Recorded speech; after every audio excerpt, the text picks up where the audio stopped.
पहले तो आपके पास ये सारी चीज़ें जो इधर मैंने अभी डिस्कस की ये एग्जाम पॉइंट ऑफ व्यू से इम्पोर्टेंट है, सब कुछ एग्जाम में आ सकता है, ठीक है। कोई ऐसी चीज़ नहीं है जो इधर फजूल दी हुई है, ठीक है। तो ये सारी चीज़ें आपको फिंगर टिप्स पे याद होनी चाहिए। सबसे पहले रेस्पिरेटरी सिस्टम में आपको वेंटिलेशन और रेस्पिरेशन में फ़र्क पता होना चाहिए, ठीक है। वेंटिलेशन जो होती है वो सिर्फ मूवमेंट जो एयर की होती है in and out of the lungs through breathing, उसको आप वेंटिलेशन कहते हो, ठीक है। तो ventilation is only the movement of air in and out of the lungs. मगर जो रेस्पिरेशन है उसमें गैस एक्सचेंज होता है, ठीक है। एल्व्यूलाई और ब्लड के बीच में जो गैस की एक्सचेंज होता है ऑक्सीजन और कार्बन डाइऑक्साइड का, उसको आप रेस्पिरेशन में डालते हो, ठीक है। तो रेस्पिरेशन इन्वॉल्व्स गैस एक्सचेंज, मगर वेंटिलेशन में आपके पास गैस एक्सचेंज नहीं होता। वेंटिलेशन में सिर्फ मूवमेंट होती है, ठीक है। आगे से रेस्पिरेशन जो है उसके आपके पास दो टाइप्स है, एक एक्सटर्नल रेस्पिरेशन है और एक सेल्यूलर रेस्पिरेशन है। एक्सटर्नल रेस्पिरेशन जो है वो आपके पास इन्वायरमेंट से जो टिश्यू में जब आती हैं गैसेस, ठीक है, और टिश्यू से जो इन्वायरमेंट में गैसेस जाती हैं उसको आप एक्सटर्नल रेस्पिरेशन कहते हो। फॉर एग्जांपल ऑक्सीजन जो है आपका बाहर से आया है लंग्स में और फिर लंग्स से ब्लड के थ्रू टिश्यू में गया है, और कार्बन डाइऑक्साइड जो है वो टिश्यू से फिर बाहर गया है, ठीक है, ब्लड के थ्रू और लंग्स के थ्रू। इसको आप एक्सटर्नल रेस्पिरेशन कहते हो, बिटवीन एनवायरमेंट एंड टिश्यू। और सेल्यूलर रेस्पिरेशन जो होती है इसमें जो मेटाबॉलिज्म ऑफ न्यूट्रिएंट्स की वजह से जो गैसेज रिलीज होती है, कार्बन डाइऑक्साइड, ऑक्सीजन वगैरह जो है, ऑक्सीजन की यूटिलाइजेशन होती है, कार्बन डाइऑक्साइड रिलीज होता है, ठीक है, मेटाबॉलिज्म की वजह से, उसको आप कहते हो सेल्यूलर रेस्पिरेशन। ये आपका मेन फोकस होता है बायोकेमिस्ट्री के अंदर, ठीक है। ये सारी चीजें आप बायोकेमिस्ट्री में पढ़ते हो। तो दो तरह की रेस्पिरेशन है, एक्सटर्नल और सेल्यूलर रेस्पिरेशन, सही हो गया। उसके बाद आपके पास दो जोन्स होते हैं, this is very very important, ठीक है। आपके पास SCQ में, ऑस्फी में खास तौर पे आपसे बहुत ज्यादा सवाल किया जाता है कि कंडक्टिंग जोन, रेस्पिरेटरी जोन क्या क्या है, ठीक है। सबसे पहले कंडक्टिंग जोन क्या होता है। कंडक्टिंग जोन जो है it is only responsible for the movement of air.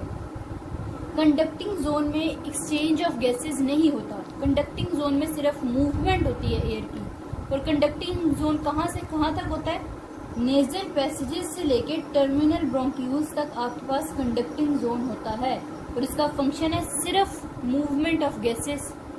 किधर से किधर तक है, नेजल पैसेजेस से टर्मिनल ब्रोंक्यूल्स तक, ये कंडक्टिंग जोन होता है। और दूसरा रेस्पिरेटरी जोन, रेस्पिरेटरी जोन जो है ये आपके पास रिस्पॉन्सिबल है एक्सचेंज ऑफ गैसेस के लिए, ठीक है। एक्सचेंज ऑफ गैसेस जो है वो रेस्पिरेटरी जोन में होता है। और रेस्पिरेटरी जोन किधर से किधर तक है, रेस्पिरेटरी ब्रोंक्यूल से लेके एल्वियोलाई तक, ये रेस्पिरेटरी जोन है, रेस्पिरेटरी ब्रोंक्यूल से एल्वियोलाई तक। और एक्सचेंज ऑफ गैसेस इधर होता है। कंडक्टिंग जोन में सिर्फ मूवमेंट ऑफ एयर होती थी, ठीक है, मूवमेंट ऑफ गैसेस होती थी। ये हो गया इंपॉर्टेंट। उसके बाद आपके पास वेंटिलेशन, ब्रीदिंग जो है, इसके दो चार इंपॉर्टेंट कॉन्सेप्ट्स हैं, ठीक है। मसल्स जो यूज होते हैं ये आपको पता होना चाहिए। MCQs पॉइंट ऑफ व्यू से ये वाला टॉपिक इंपॉर्टेंट है। अच्छा, वेंटिलेशन जो आपके पास मूवमेंट ऑफ एयर है वो दो तरह की होती है, इंस्पायरेशन होती है, एक्सपायरेशन होती है। इंस्पायरेशन में आप एयर अंदर लेके जाते हो, एक्सपायरेशन में आप बाहर लेके जाते हो। और दोनों आगे से इंस्पायरेशन और एक्सपायरेशन जो है उनमें दो तरह के मसल्स यूज होते हैं, एक रेस्टिंग इंस्पायरेटरी मसल और एक फोर्स्ड इंस्पायरेटरी मसल, ठीक है। रेस्टिंग इंस्पायरेटरी मसल वो है जब आप रेस्ट पे हों और तब वो आपकी इंस्पायरेशन करवाएं, उनको आप रेस्टिंग इंस्पायरेटरी मसल कहते हो।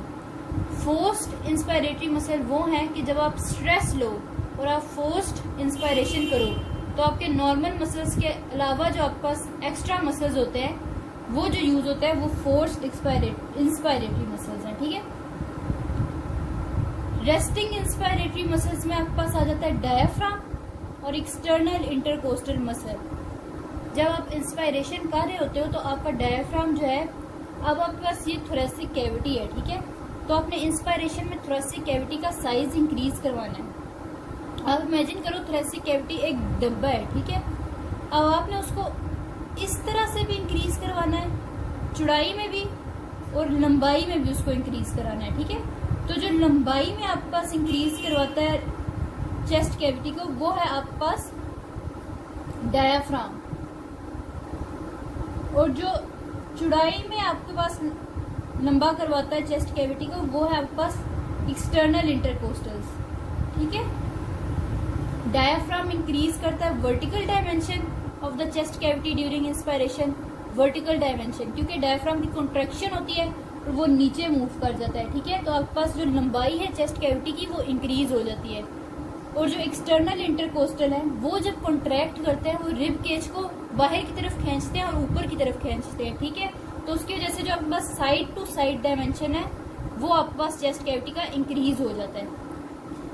ये आपके पास है रेस्टिंग इंस्पायरेटरी मसल, डायफ्राम और एक्सटर्नल इंटरकोस्टल। उसके बाद फोर्स्ड इंस्पायरेटरी मसल में आपके पास क्या है, नेक मसल जो है आपके पास वो आ जाते हैं। एक है स्टर्नम क्लीडोमास्टॉइड और दूसरा है स्केलीन जो मसल है वो है। अब एक्सपायरेशन में आपके पास रेस्टिंग एक्सपायरेटरी मसल है, फोर्स्ड एक्सपायरेटरी मसल है। रेस्टिंग एक्सपायरेटरी मसल कोई भी नहीं है, ठीक है। एक्सपायरेशन जब आप रेस्ट पे कर रहे होते हो तो कोई भी मसल कॉन्ट्रैक्ट नहीं होता। एक्सपायरेशन होती है elastic recoil of the lungs की वजह से, ठीक है। किसी मसल की कॉन्ट्रैक्शन की जरूरत नहीं पड़ती। ये आपके पास इम्पोर्टेंट है एमसीक्यू पॉइंट ऑफ व्यू से, ठीक है।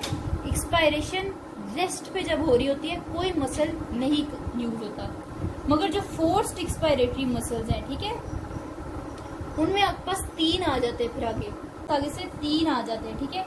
इंटरनल इंटरकोस्टल, रेक्टस एब्डोमिनस और जो ओब्लीक मसल है वो आपके पास आ जाते हैं, ठीक है। रेस्ट पे कोई मसल नहीं यूज होता एक्सपायरेशन में, फोर्स एक्सपायरेशन में ये 3 होते हैं, इंटरनल इंटरकोस्टल, रेक्टस एब्डोमिनस और ओब्लीक मसल जो आपके पास है वो। अच्छा जी, आगे जब हम डिस्कस करने लगे हैं ये वाले कॉन्सेप्ट्स आपके बहुत बहुत इंपॉर्टेंट है, ठीक है। इनको आपने रट्टा मार लेना है, मगर रट्टा नहीं मारना, मैं आपको समझाऊंगी, ठीक है। तो आपने इनको बहुत अच्छी तरह से याद कर लेना है। सबसे पहले तो आपका कॉन्सेप्ट आपको पता होना चाहिए कि एयर जो आपके पास है वो इंक्रीज्ड प्रेशर से डिक्रीज्ड प्रेशर पे जाती है, ठीक है। प्रेशर ग्रेडियंट जो होता है ऊपर से नीचे जाती है एयर आपके पास, इंक्रीज प्रेशर से डिक्रीज प्रेशर पे। इसी लाइन के ऊपर आपके आगे ये सारे कॉन्सेप्ट बेस्ड किए हुए हैं प्रेशर ग्रेडियंट्स के, ठीक है। Atmospheric pressure, intra alveolar pressure, intrapleural pressure, ये सारे कॉन्सेप्ट इसी लाइन के ऊपर बेस हैं, सही है। तो ये लाइन आप एक दफा गौर से पढ़ लो। अब पहले हम इंस्पायरेशन एक्सपायरेशन में चेस्ट कैविटी में क्या चेंज आती है हम वो डिस्कस करेंगे, ठीक है। इंस्पायरेशन में आपके पास एक्सपैंड होती है चेस्ट कैविटी, ठीक है। मैं आपको बताया कि ये आप समझो डब्बा है आपके पास चेस्ट कैविटी, सही हो गया। तो आपके पास इंस्पायरेशन में डायफ्राम कॉन्ट्रैक्ट करके नीचे जब मूव करता है अपनी पोजीशन से तो वो आपके पास वर्टिकल डायमेंशन चेस्ट कैविटी का इंक्रीज कर देता है। और जो एक्सटर्नल इंटरकोस्टल है जब वो आपके पास इंस्पायरेशन में कॉन्ट्रैक्ट करते हैं, रिब्स को ऊपर और बाहर की तरफ खींचते हैं, तो वो साइड टू साइड जो डायमेंशन है चेस्ट कैविटी का उसको इंक्रीज कर देते हैं। तो पहली जो चीज इंस्पायरेशन में आपके पास हुई है वो है एक्सपैंड होगी चेस्ट कैविटी। दूसरी क्या चीज हुई है, दूसरी चीज ये हुई है कि आपके पास जब आपने चेस्ट कैविटी का साइज बढ़ाया है तो आपका वॉल्यूम भी इंक्रीज नहीं होगी चेस्ट कैविटी की, वॉल्यूम इंक्रीज हो गया है ना। और वॉल्यूम और प्रेशर हमेशा इन्वर्सली प्रोपोर्शनल होते हैं। तो आपने जब वॉल्यूम इंक्रीज किए चेस्ट कैविटी में आपके पास प्रेशर कम हो जाएगा। होना चाहिए इंस्पायरेशन में चेस्ट कैविटी एक्सपैंड हो गई है, वॉल्यूम चेस्ट कैविटी की इंक्रीज हो गई है और प्रेशर जो है लंग्स के ऊपर वो डिक्रीज हो गया है। ये 3 चीजें हैं। और एक्सपायरेशन पे आपके पास 3 चीजें जो हो रही हैं वो ये है कि रिकॉइल हो गया चेस्ट का, वॉल्यूम आपके पास वापस डिक्रीज हो गई है चेस्ट कैविटी की और उसकी वजह से जो प्रेशर है लंग्स के ऊपर वो इंक्रीज हो गया, सही हो गया। ये 3 चीजें एक्सपायरेशन में, ये आपको पता होना चाहिए। अच्छा जी, अब हम आगे आ गए हैं प्रेशर ग्रेडियंट्स के ऊपर। प्रेशर ग्रेडियंट्स बहुत बहुत बहुत बहुत इंपॉर्टेंट है, सही है। इस पर बहुत ज़्यादा स्ट्रेस देना है आपने। अगर आपको प्रेशर ग्रेडियंट समझ आ गए तो आपको रेस्पिरेटरी फिजियोलॉजी का सब कुछ ही समझो कि समझ आ गया। सबसे पहले हम डिस्कस करेंगे एटमॉस्फेरिक प्रेशर। एटमॉस्फेरिक प्रेशर आपको नाम से ही पता चल रहा है कि लंग्स के बाहर जो एटमॉस्फेयर है उसमें जो आपके पास प्रेशर है वो है आपके पास एटमॉस्फेरिक प्रेशर, ठीक हो गया। सी लेवल पे एटमॉस्फेरिक प्रेशर होता है 760 mmHg, ठीक हो गया। मगर हम लोग इधर ये वाली वैल्यू नहीं, ये वाला यूनिट नहीं लेंगे, हम लेंगे सेंटीमीटर ऑफ वाटर, क्योंकि हमारी बुक में यही यूनिट दिया हुआ है। तो आपके पास एटमॉस्फेरिक प्रेशर जो है, नॉर्मल एटमॉस्फेरिक प्रेशर जो है वो आपके पास होता है 0 सेंटीमीटर ऑफ वाटर, सही हो गया। आपको मैं बता चुकी हूँ कि आपके पास एयर मूव करती है हाई प्रेशर से लो प्रेशर पे। तो इंस्पायरेशन आपके पास तब होगी जब आपके पास एल्वियोलर प्रेशर जो है, एल्वियोलाई के अंदर जो प्रेशर है वो आपके पास बाहर के एटमॉस्फेरिक प्रेशर से कम हो। ठीक है, एटमॉस्फेरिक प्रेशर ज्यादा होगा, एल्वियोलर प्रेशर कम होगा, तभी तो बाहर से अंदर लंग्स के एल्वियोलाई में एयर आएगी। तो इसलिए आपके पास जब एटमॉस्फेरिक प्रेशर जीरो है तो इंस्पायरेशन के लिए आपके पास एल्वियोलर प्रेशर जीरो से कम होना चाहिए, ये होना चाहिए -1 सेंटीमीटर ऑफ वाटर। तो जीरो से -1 पे आपके पास एयर फ्लो करके आएगी, ये इंस्पायरेशन होगा। एक्सपायरेशन आपके पास तब होगी जब आपके पास एल्वियोलर प्रेशर जो है वो आपके पास बाहर के प्रेशर से ज्यादा हो। एल्वियोलर प्रेशर बाहर के प्रेशर से ज्यादा होगा तभी एयर एल्वियोलाई से बाहर एनवायरनमेंट में जाएगी। तो जब आपके पास एनवायरमेंटल प्रेशर जीरो है तो इससे ज्यादा आपके पास एल्वियोलर प्रेशर होना चाहिए ताकि एक्सपायरेशन हो सके। तो आपके पास एल्वियोलाई में प्रेशर होना चाहिए +1 सेंटीमीटर ऑफ वाटर, जो जीरो से ज्यादा है, ताकि आपके पास एयर जो है वो +1 से जीरो पे जाए, एल्वियोलाई से एक्सटर्नल एनवायरनमेंट में जाए। ये आपके पास एल्वियोलर प्रेशर है, एटमॉस्फेरिक प्रेशर है। और आपके पास एटमॉस्फेरिक प्रेशर का यही कॉन्सेप्ट आपको इतना ही समझ हो तो बहुत है, क्योंकि आपकी बुक में इतना ही लिखा है, इससे ज्यादा नहीं लिखा हुआ। सही हो गया। उसके बाद हम आगे डिस्कस करते हैं इंट्रा एल्वियोलर। तो प्रेशर मैंने आपको बता दिया है, इंट्रा एल्वियोलर हम यहाँ पे ही डिस्कस कर चुके हैं। एल्वियोलर में जो इतना प्रेशर होता है उसको आप इंट्रा एल्वियोलर प्रेशर कहते हो। ठीक है, वो अगर ज्यादा होगा एटमॉस्फेरिक प्रेशर से तो आपके पास एक्सपायरेशन होगी, हाई प्रेशर से लो प्रेशर पे एयर जाएगी। और अगर एल्वियोलर प्रेशर कम होगा तो आपके पास बाहर से अंदर एयर आएगी। ठीक है, हाई प्रेशर से लो प्रेशर पे। तो ये एटमॉस्फेरिक प्रेशर और इंट्रा एल्वियोलर प्रेशर की रिलेशनशिप है। अब हम आ जाते हैं इंट्रा प्लूरल प्रेशर पे। Very very important. इसको समझाने से पहले एक दफा हम एक डायग्राम देख लेते हैं। सही है, आप इमेजिन करो ये आपकी लंग्स हैं। लंग्स जो हैं वो प्लूरल कैविटी के अंदर होती हैं। ठीक हो गया। और ये जो प्लूरल कैविटी है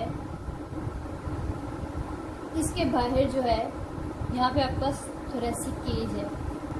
थोरेसिक केज प्लूरल कैविटी के अंदर है प्लूरल फ्लूइड।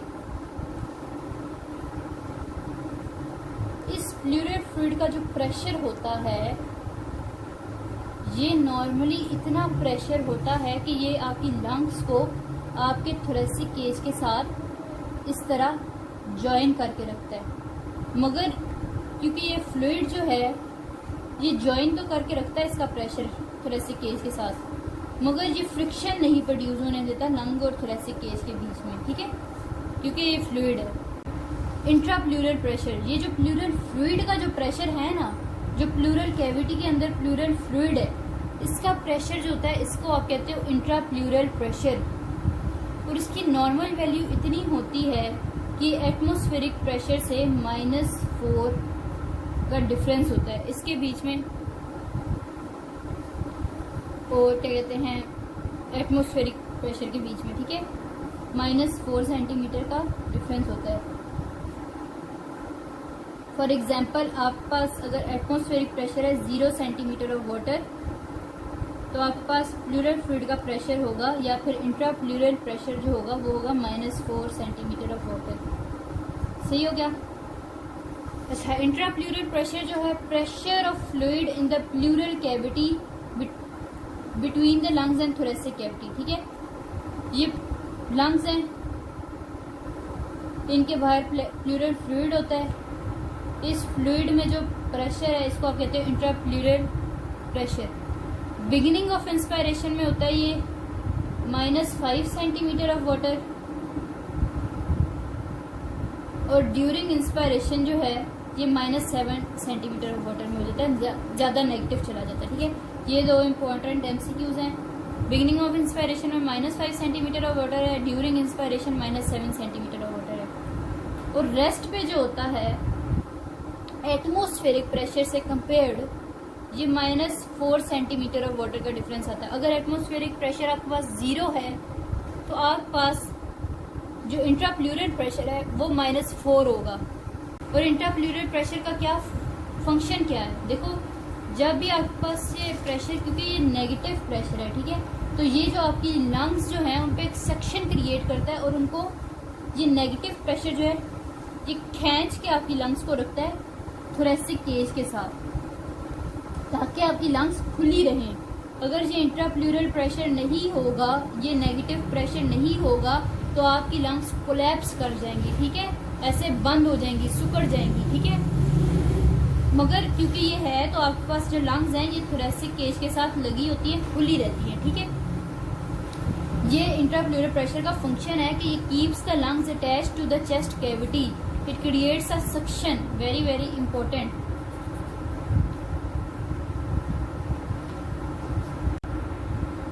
अच्छा जी, अब जो मैं आपको ये जो चीज़ है ये आपके सिर्फ समझने के लिए है, ठीक हो गया।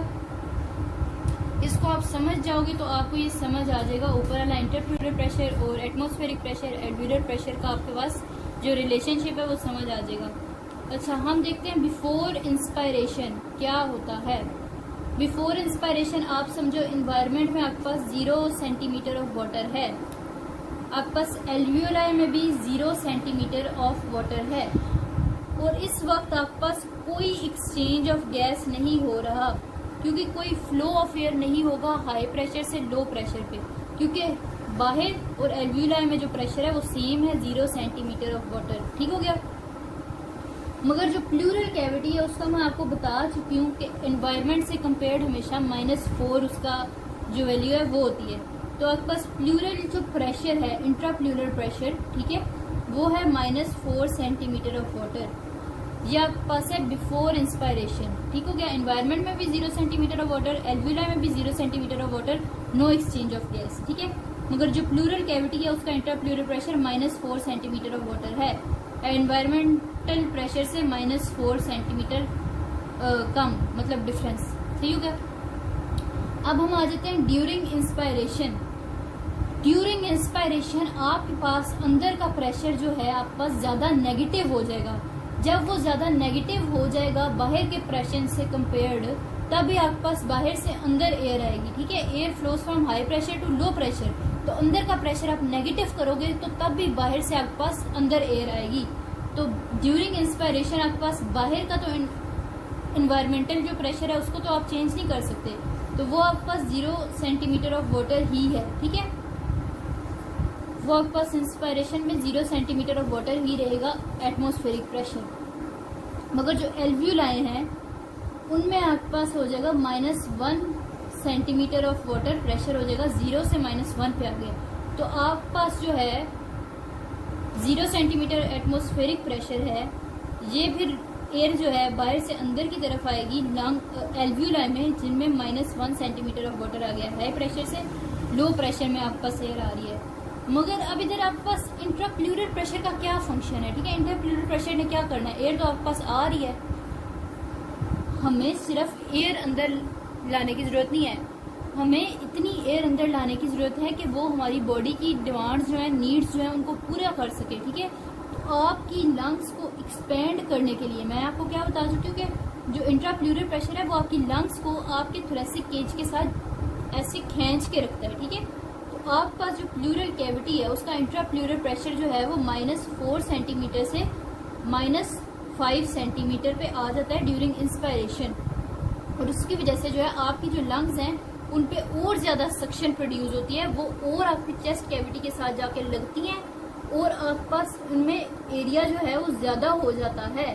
तो आपके पास एयर जो आती है वो बाहर से अंदर आती है और वो ज्यादा एरिया में फैलती है, ज्यादा जो लंग्स का एरिया उसमें फैलती है, क्योंकि इंट्राप्लूरल प्रेशर ने उसको सक्शन प्रोवाइड की है लंग्स के लिए, ताकि वो चेस्ट कैविटी से जुड़े और उसका एरिया इंक्रीज हो। सही हो गया। ये आपके पास ड्यूरिंग इंस्पायरेशन है, बाहर था 0 सेंटीमीटर ऑफ वाटर, एल्वियोलाई में हो गया -1 और इंट्राप्लूरल प्रेशर जो है वो -5 हो गया। अब आपके पास ड्यूरिंग एक्सपायरेशन क्या होता है, एक्सपायरेशन में आपके पास ये होता है बाहर एटमॉस्फेरिक प्रेशर वापस वही रहेगा 0 सेंटीमीटर ऑफ वाटर, एल्वियोलाई में +1 हो जाएगा, +1 होगा ताकि एयर जो है वो हाई प्रेशर से लो प्रेशर में जाए, +1 से 0 सेंटीमीटर ऑफ वाटर पे जाए। और प्लूरल कैविटी जो है उसका प्रेशर -5 सेंटीमीटर से वापस -4 सेंटीमीटर पे हो जाएगा। और जब ये -5 से -4 में हुआ है, इंक्रीज हुआ है, तो आपकी लंग्स जो है जो थोरेसिक कैविटी के साथ जुड़ी हुई थी पहले, वो थोड़ा अंदर की तरफ आई हैं, ठीक है, और उनका वॉल्यूम जो है वो कम हुआ है, ठीक है, उन पे जो वॉल्यूम है वो कम हुआ है लंग्स का, और उनका प्रेशर इंक्रीज हो गया, ठीक है। तो वो जो है प्रेशर इंक्रीज हुआ है तो आपके पास जो लंग्स हैं वो एयर बाहर की तरफ पुश करेंगे, तो ये आपके पास ड्यूरिंग एक्सपायरेशन होता है। सही हो गया? आई होप समझ आ गई होगी।